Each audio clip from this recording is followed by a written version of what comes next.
Imagine que tu es Luis Figo. Tu as joué au Real Madrid, au Barça, tu as remporté le Ballon d'Or, tu as été capitaine du Portugal, tu as tout vécu. Et puis un jour, dans une interview, on te parle de Messi, pas de Cristiano, ton compatriote, l'icône qui a défini une époque en sélection. Non, on te parle de Messi. Et toi, sans hésiter, tu dis, si Messi avait été portugais, on aurait déjà gagné une Coupe du Monde. Boum, qu'est-ce qui vient de se passer? Figo vient-il de choisir Messi plutôt que Cristiano? Vient-il de dire que Léo est plus décisif que le meilleur buteur de l'histoire en football international? Ou est-il simplement en train de reconnaître une vérité que beaucoup pensent, mais que peu osent dire à voix haute? Cette phrase n'a rien d'anodin. Ce n'est pas un commentaire de couloir. C'est une déclaration qui secoue le monde entier du football, parce qu'elle ne vient pas de n'importe qui. Elle vient de l'un des joueurs les plus élégants que le 21e siècle ait jamais vu. Elle vient d'une légende portugaise qui a partagé des vestiaires avec des icônes, qui a assisté à l'ascension de Cristiano et qui sait ce que ça veut dire de porter une sélection sur ses épaules.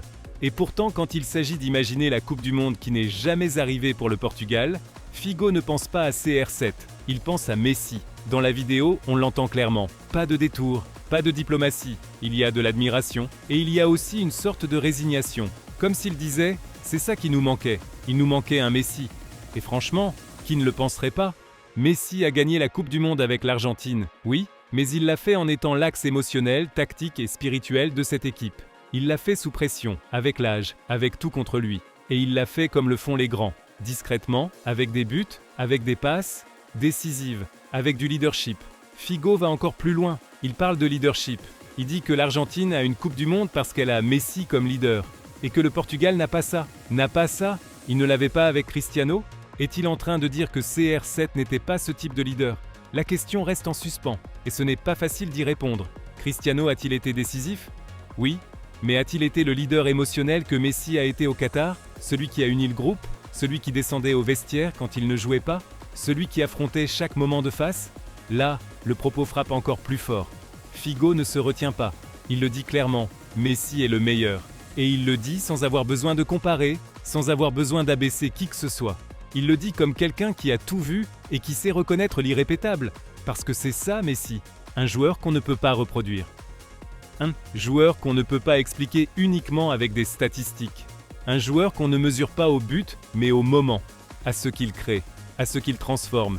Figo parle d'héritage, de la manière dont Messi, même aujourd'hui, reste la référence ultime du football mondial.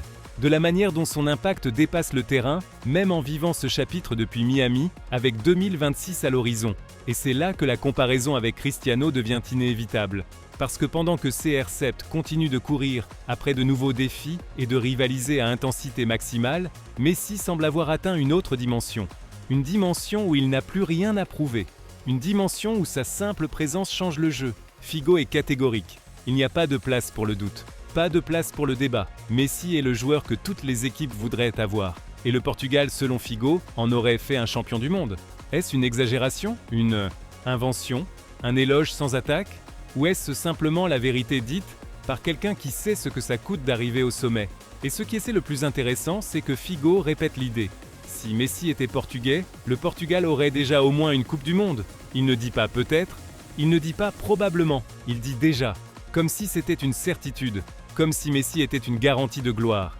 Et venant d'une icône portugaise, ça pèse énormément. Alors qu'est-ce que Figo dit réellement? Est-il en train de choisir Messi plutôt que Cristiano? Admet-il que le leadership de Léo est plus profond, plus efficace, plus transformateur? Ou dit-il simplement ce que beaucoup ressentent, mais n'osent pas exprimer? Et voici la partie qui nous touche tous. Parce qu'au-delà de la comparaison, au-delà des noms, ce que Figo fait, c'est nous rappeler quelque chose que le football oublie souvent. L'impact humain. Le joueur qui ne se contente pas de marquer, mais qui unit, inspire, élève tout le monde autour de lui, le joueur qui fait paraître une très bonne équipe invincible. Et ces dernières années, Messi l'a fait. La phrase de Luis Figo sur Lionel Messi, « Si Messi avait été portugais, on aurait déjà gagné une Coupe du Monde », n'est pas qu'un titre accrocheur. C'est une déclaration qui, venant de l'un des footballeurs les plus respectés de sa génération, porte un poids symbolique et technique qui mérite d'être prise au sérieux. Ce n'est pas une comparaison superficielle entre deux grands joueurs, mais une réflexion plus profonde sur ce que Messi représente au sein d'une équipe, au sein d'une culture footballistique et au sein même de l'histoire de ce sport. Figo, capitaine du Portugal, idole au Barça et au Real Madrid, Ballon d'Or en 2000, sait de première main ce que cela signifie de mener une série de matchs dans des tournois au plus haut niveau. Sa génération, avec Rui Costa, Pauletta, Deco et d'autres talents, s'est approchée de la gloire sans jamais l'atteindre pleinement. Puis est arrivé Cristiano Ronaldo, un phénomène physique et technique qui a pulvérisé tous les records individuels et a conduit le Portugal à gagner l'Euro 2016 et la Ligue des Nations. Et maintenant, en plus, a ajouté une autre Ligue des Nations en 2025. Malgré tout, la Coupe du Monde, le trophée le plus convoité, reste insaisissable. Quand Figo dit qu'avec Messi, le Portugal aurait gagné une Coupe du Monde, il reconnaît quelque chose qui dépasse les buts ou les trophées. Il parle du type de leadership que Messi a montré au Qatar 2022. Un leadership discret, émotionnel, tactique. Messi n'a pas seulement été le meilleur joueur du tournoi, il a été l'axe spirituel d'un groupe devenu une famille. Son influence ne s'est pas limitée à ce qu'il faisait ballon au pied. Elle s'est étendue à sa façon de parler, d'encourager, de se comporter dans les moments de tension. Cette capacité à unir, à inspirer, à élever le niveau collectif, c'est ce que Figo semble valoriser au-dessus de tout attribut technique. Et cela soulève une question inconfortable, mais légitime. Cristiano Ronaldo a-t-il eu ce type de leadership au Portugal ?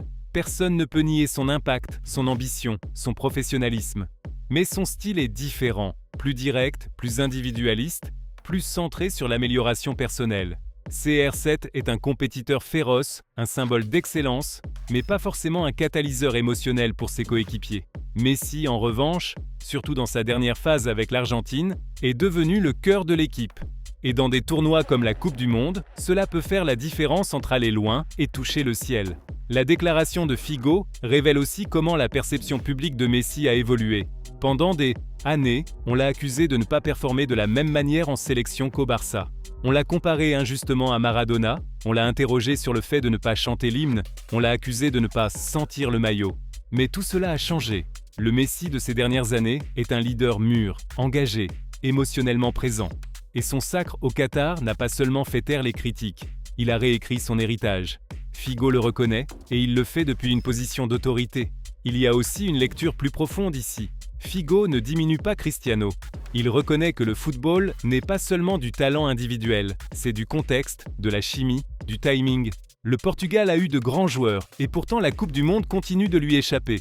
Peut-être lui a-t-il manqué ce type de figure qui transforme une grande équipe en équipe championne du monde.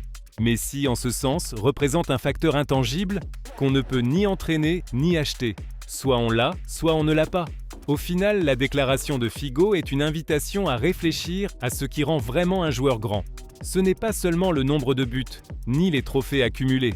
C'est l'impact qu'il a sur les autres. C'est sa capacité à transformer la pression en inspiration. C'est son talent à faire mieux jouer une équipe simplement par sa proximité.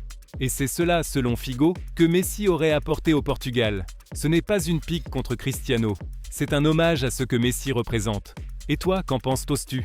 Est-il possible qu'un seul joueur change le destin d'une sélection entière ? Penses-tu que Messi aurait été champion du monde avec le Portugal ? Ou que Cristiano aurait pu faire la même chose avec l'Argentine ? Le débat est ouvert et l'histoire continue de s'écrire.